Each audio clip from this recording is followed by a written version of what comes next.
जिस देवता को हम जैसे पूजा करते हैं उसका असर हमारे अंदर बिल्कुल पक्का आवेगा।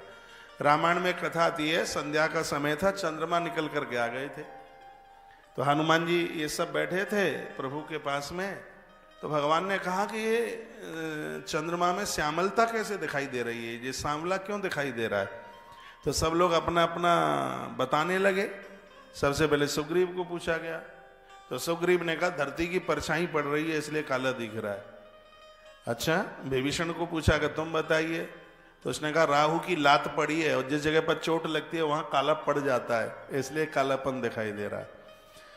तत्पश्चात अंगद का नंबर आया कि तुम बताइए, तो अंगद ने कहा कि छोटा सा उसमें से हिस्सा निकाल करके रति का मुख बनाया गया है, तो अब जहां से वो थोड़ी सी उसमें से कुछ चीज निकाली तो उसमें वो जगह खाली हो गई है, उसमें धरती की परछाई पड़ रही है।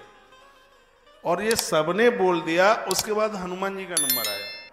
राम जी ने हनुमान को पूछा, हनुमान तुम बताओ ये चंद्रमा में कालापन क्यों दिखाई दे रहा है। तो हनुमान जी क्या बोले, हनुमान जी ने कहा भगवान ये है आपका भगत, और भगत जिस भगवान की आराधना करता है, चिंतन करता है, उस देवता का रंग रूप और स्वभाव भक्त में उतर के आ जाता है। आप सांवले हैं इसलिए चंद्रमा सांवला दिखाई दे रहा है, ये आपका भक्त है, ये आपका चिंतन करता है। व्यक्ति जिसका ध्यान, जिसका स्मरण करेगा।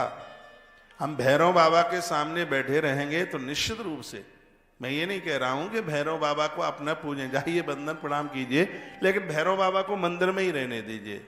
हाँ, भैरव बाबा को घर में उनको वहीं रहने दें। और ये कहने से भैरव बाबा मेरे पास मेरे शब्द सुन करके रूठ नहीं रहे, क्यों कुछ देवता ऐसे हैं जिनकी साधना बड़ी ज्यादा कठिन है, उनके भोग वगैरह के लिए भी कोई दूसरी चीजें वो मांगते हैं और वो आप कर नहीं सकते हैं।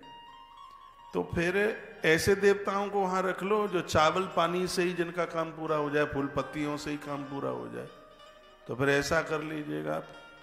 अब उज्जैन का महाकाल शराब, वो उज्जैन का भैरवनाथ शराब पिए और आप कहेंगे हम तो भैरवनाथ के पुजारी हैं, तो आप भी बोतल खरीद के लाए, तो कुछ दिन तो भैरवनाथ घर में पिएगा, उसके बाद में आपका पति और आपका बच्चा पीना शुरू कर देगा। तो ऐसी आफत क्यों कर रहे हो। तो फिर ताली मत बजाना बिल्कुल भी।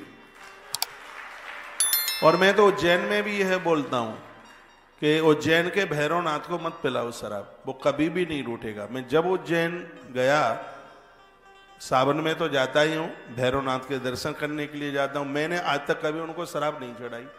तो क्या भैरवनाथ मेरे ऊपर रूठ गए। भैरवनाथ कोतवाल हैं, भैरवनाथ नहीं चाहेंगे तो कोई उज्जैन में एंट्री करके तो बता दे, उज्जैन में वही पहुंचता है जो कोतवाल जो चाहेगा। और हम तो ऐसे आनंद में चले जाते हैं, तो हमने उसे कभी शराब नहीं पिलाई। तो ऐसा नहीं है कि वो हमसे बिल्कुल रूठ गया है। आप सीधे से जाइए, गुलगुले बना के ले जाओ, भैरवनाथ को बहुत अच्छा लगता है। पुआ, वो छोटा छोटा पुआ, भैरवनाथ को तिल की टिकिया बहुत अच्छी लगती है। मैं आपको बता देता हूँ, भैरवनाथ को सरसों का साग बहुत अच्छा लगता है। ये चीजें उनको आप खिलाई, क्या शराब पिला रहे हैं उसे, क्या ये बिल्कुल ठीक नहीं है।